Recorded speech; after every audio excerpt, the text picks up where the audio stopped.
How is emotionally distancing as healthy as social distancing? And Britt, I'm going to let you answer that question.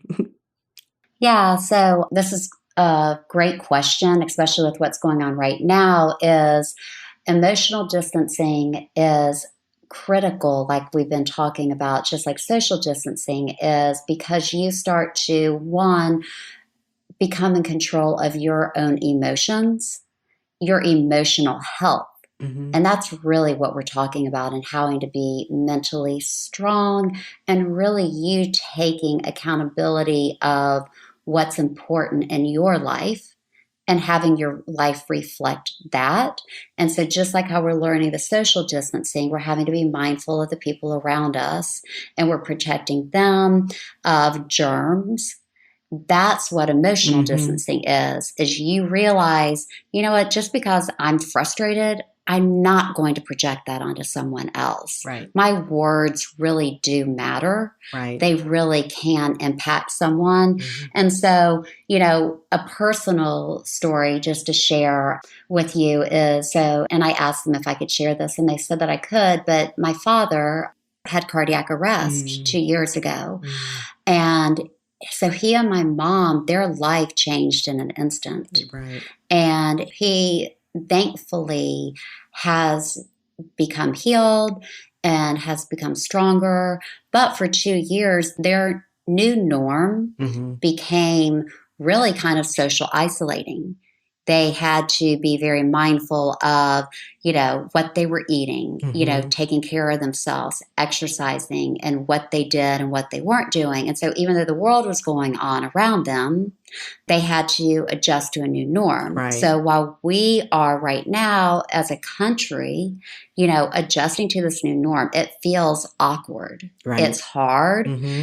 And I think it's such a great time to learn what emotional health is, Yes. because I can be in the same physical space as someone else and still allow them to have their opinions, Hmm.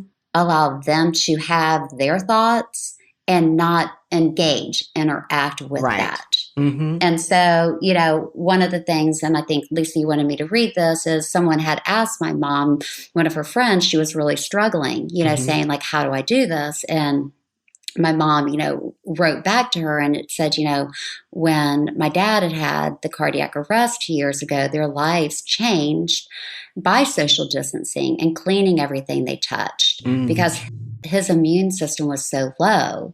And interesting, while they were making the changes, the world was continuing as normal. Hmm. And so she can tell you that it was challenging, but now it's their new normal. And, her prayer, and I guess you're my prayer, Lisa, Hmm. is that we will see good come out of this, Right. that there is a shift, that people start to, one, understand what narcissistic abuse is. Right. It's an invisible abuse that Hmm. affects 160 million people in the United States. Right. People are not educated by it. Right. And so, by us slowing things down emotionally and learning this emotional distancing, learning this emotional pause, hopefully Right. we'll be able to highlight this. Hmm. And I think our other prayer, and I think some of the good that can come out of the social distancing, is our lives matter, and who we spend time with. The 5 Absolutely. people that you surround yourself with, that's who you're going to become like. And are those people that you're around caring? Are they Right. loving? Is your community? And if Exactly. it's not, and if you've been with a narc lease, I think you probably, I know you experienced this. I'm not trying to speak for you, but they will isolate Oh, you. absolutely. And so that's one of our hopes, with creating this community, is that, we're going to come alongside you Hmm. and, help you really learn how to emotionally distance in a really, really, really healthy way. Exactly.